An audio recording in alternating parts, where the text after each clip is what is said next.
UP में आस्था का वो महामेला लगने वाला है। जी हाँ, यानी कि कांवड़ यात्रा, जिसकी सुरक्षा के लिए सुगम व्यवस्थाओं को और भी सशक्त बनाने के लिए तमाम तैयारी कर रही है। योगी सरकार एक्शन मोड में है। मेरठ में हाई लेवल मीटिंग बुलाई गई है और समीक्षा बैठक बुलाई गई। इस समीक्षा बैठक में क्या कुछ निर्देश दिए गए, ये रिपोर्ट देखिए।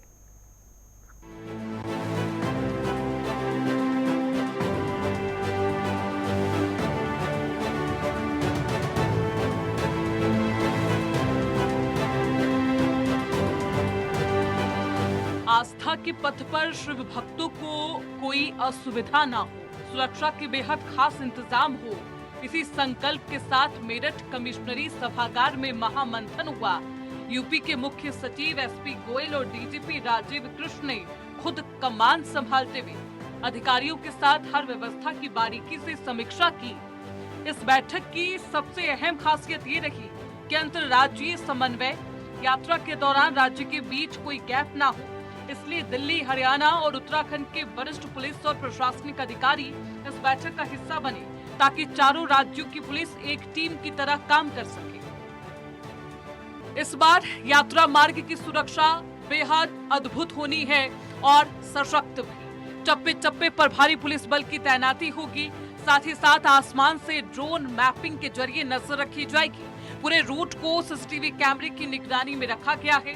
इसके अलावा आम जनता को आने जाने में कोई दिक्कत ना हो और शिव भक्तों का मार्ग भी सुरक्षित रहे, इसके लिए बेहद व्यापक और स्मार्ट ट्रैफिक डाइवर्जन प्लान लागू किया जा रहा। बता दें कि योगी सरकार ने न सिर्फ सुरक्षा बल्कि शिव भक्तों की सेवा का भी पूरा खाका खींच लिया है।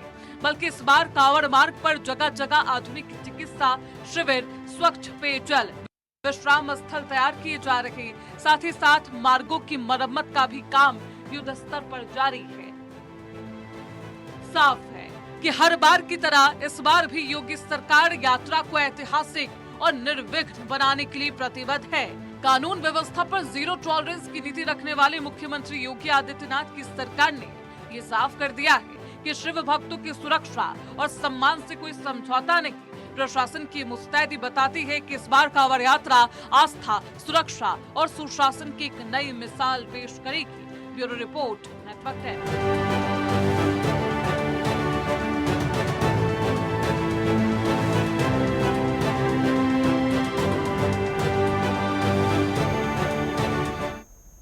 तो योगी सरकार एक्शन मोड में है। आखिरकार ग्राउंड पर क्या कुछ तैयारी की गई है, सीधे रुख करते अपने सहयोगियों की तरफ। हमारे साथ वासु कसाना और संजय चौधरी जुड़ चुके हैं।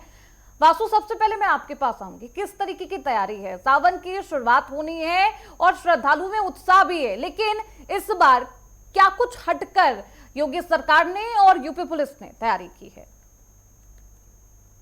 देखिए, बिल्कुल जीनस 2 दिन पहले उत्तर प्रदेश के मुख्यमंत्री योगी आदित्यनाथ का गाजियाबाद का दौरा था। तो गाजियाबाद में जब उन्होंने जनसभा को संबोधित किया तो उसके तुरंत बाद ही वो गाजियाबाद कलेक्ट्रेट पहुंचे, जहां गाजियाबाद कमिश्नर और गाजियाबाद के डीएम से सीधी उन्होंने कांवड़ यात्रा को लेकर बातचीत की और तमाम तरह के निर्देश भी दिए, जिससे किसी भी कांवड़ यात्रा में किसी प्रकार की भी कोई समस्या का सामना कांवड़ यात्रियों को ना करना पड़े। और आज मेरठ कमिश्नरी सभागार में आज जो डीजीपी है राजीव गोयल उत्तर प्रदेश के और एसपी गोयल ने समीक्षा बैठक की। उसमें तमाम दिल्ली, हरियाणा, उत्तराखंड के जो वरिष्ठ अधिकारी थे वे भी पहुंचे थे। और ये जो समीक्षा बैठक बुलाई गई थी, ये कांवड़ यात्रा को लेकर बुलाई गई थी, जिसमें तमाम तरह के जो रूट्स है उनका आकलन किया गया और जिस तरीके से कांवड़ यात्रियों का जो मार्ग है उसमें किस तरीके से चिकित्सा से लेकर तमाम जो व्यवस्थाएं होती है या कांवड़ यात्रियों को, उनकी समीक्षा की। और तमाम जो अधिकारी है उन्हें यहाँ निर्देश भी दिए गए कि इस कांवड़ यात्रा में जो कांवड़ यात्री है उन्हें किसी प्रकार की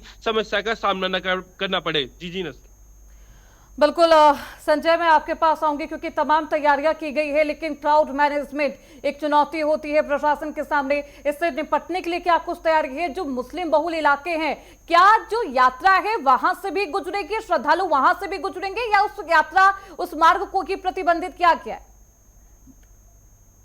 सहारनपुर से बड़ी संख्या में कांवड़िये गुजरते हैं। सहारनपुर से होकर 3-4 राज्यों के कांवड़िये गुजरते हैं। सहारनपुर में पिछले 1 महीने से लगातार तैयारियां चल रही हैं। जो बड़े अधिकारी हैं, लखनऊ तक के अधिकारी हैं, वे सहारनपुर पहुंचे थे सड़कों का स्थलीय निरीक्षण किया था। जो लोकल अधिकारी हैं वह भी लगातार निरीक्षण कर रहे हैं, दिशा निर्देश भी जारी कर रहे हैं। पूरी तरीके से सीसीटीवी लगाए जा रहे हैं, जो चौकियां हैं, अस्थायी चौकियां स्थापित की जा रही हैं। इसके साथ ही शिविर लगते हैं, उनकी भी तैयारियां की जा रही हैं। चिकित्सा शिविर लगते हैं, पानी की व्यवस्था की जा रही है, ताकि किसी प्रकार की जो कावड़ी है उनको कोई सुरक्षा ना हो। और बात की जाए तो कावड़ियों का आना लगभग धीरे धीरे शुरू हो गया है। सहारनपुर से पिछले कई दिनों से कावड़िया धीरे धीरे बढ़ने निकलने लगे हैं, और जैसे ही 29 तारीख से कावड़ शुरू होगी तो इसमें एक सैलाब देखने को मिलेगा। सहारनपुर से बात की जाए तो हिमाचल, उत्तराखंड, हिमाचल और हरियाणा, पंजाब, राजस्थान तक के कावड़िया यहाँ से दिल्ली तक के निकलते हैं। तो सहारनपुर में लगातार इस तरह की बैठकें जारी हैं। और आज बताया गया है कि हाई लेवल मीटिंग जो मेरठ में की गई है, उसके बाद बताया गया था कि दोनों अधिकारी सहारनपुर में भी पहुंचेंगे, क्योंकि यहाँ पर जहाँ से उत्तराखंड से शुरुआत होती है, उत्तराखंड से जिले सहारनपुर में कावड़िए पहुंचते हैं, तो वहां से लेकर स्थलीय निरीक्षण भी करेंगे। तो लगातार जो अधिकारी हैं वे एक एक चीज को परख रहे हैं, कोई भी चूक ना होने पाए। जो कावड़ यात्रा है उसको सकुशल संपन्न कराया जाए। बात सहारनपुर की जाए तो सहारनपुर का कुछ इलाका ऐसा है जहां पर मुस्लिम बाहुल्य इलाके हैं, और वहां से भी जो अम्बाला रोड पड़ता है उससे निकलते हैं। हालांकि जो पिछले सालों में देखा गया है कि जो मुस्लिम लोग हैं वह भी बढ़ चढ़कर कावड़ यात्रियों की सेवा करते हैं और अपने शिविर तक लगाते हैं। जी बिल्कुल, देखिए हाई लेवल मीटिंग बुलाई गई है, तमाम अधिकारी, आला अधिकारी वहां पर मौजूद रहे, दिशा निर्देश भी दिए गए, उस पर काम भी किए जा रहे। वासु, आप जो यात्री आते हैं, जो शिव भक्त आते हैं, उनके ऊपर भी कई नियम कानून हैं, जैसे कि डीजे, लाउड स्पीकर, इन तमाम चीजों को लेकर किस तरीके के नियम और प्रतिबंध लागू किए जा रहे हैं? जी देखिए, बिल्कुल जीनत, जैसा कि हमने पूर्व में भी देखा है कि जो डीजे हैं, जिस तरीके से कावड़ होते हैं, तो उनकी एक लिमिट रखी गई है। क्योंकि अक्सर पहले पिछली साल की अगर बात करें तो निर्देश दे दिए गए थे मोदी योगी सरकार के द्वारा कि ज्यादा लाउडली आवाज नहीं की जाए, जिससे लोगों को परेशानी न हो। तो तमाम तरीके के नियम है जो प्रशासनिक अधिकारी जारी करने वाले हैं। इसलिए ही आज ये समीक्षा बैठक बुलाई गई, और समीक्षा बैठक में जो जितने भी उच्च अधिकारी थे वो मौजूद थे। खुद डीजीपी राजीव कृष्ण मौजूद थे, और उत्तर प्रदेश के मुख्य सचिव एसपी गोयल भी वहां पहुंचे थे, और तमाम जो दिल्ली, हरियाणा और उत्तराखंड के जो अधिकारी वो भी मौजूद रहे। तमाम तरह की वहां से गाइडलाइन जारी की। सबसे बड़ी बात है ट्रैफिक को लेकर यहाँ तमाम तरह की गाइडलाइन दी, क्योंकि एक तरफ कावड़ी यात्रा होगी तो सब जो आम नागरिक है, जो लोग गुजरते हैं, तो उसको देखते हुए तमाम तरह के रूट डाइवर्ट के नियम पारित किए गए। और साथ ही जो मेरठ मार्ग है उस पर जो विश्राम करने की जगह होती है कावड़ यात्रियों के लिए, उस पर भी आज चर्चा की, और तमाम तरीके के जो अधिकारी हैं उन्हें निर्देश भी दिए गए, जिससे कावड़ यात्रियों को किसी प्रकार की समस्या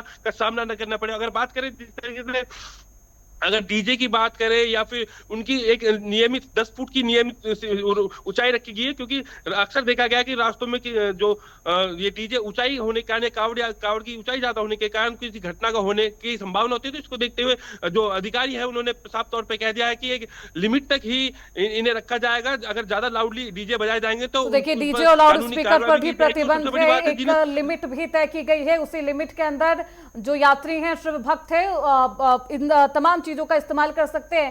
संजय, क्योंकि शामली हो, मुजफ्फरनगर हो, सहारनपुर हो, यहाँ पर एक मुस्लिम बहुल आबादी है, और अब ऐसी स्थिति में क्योंकि कई बार प्रतिबंधित जो मांस होते हैं वो फेंक दिए जाते हैं, किस तरीके के नियम कानून है? इस बार उस तरीके की घटना ना हो, इसके लिए प्रशासन क्या कुछ तैयारी कर रहा है?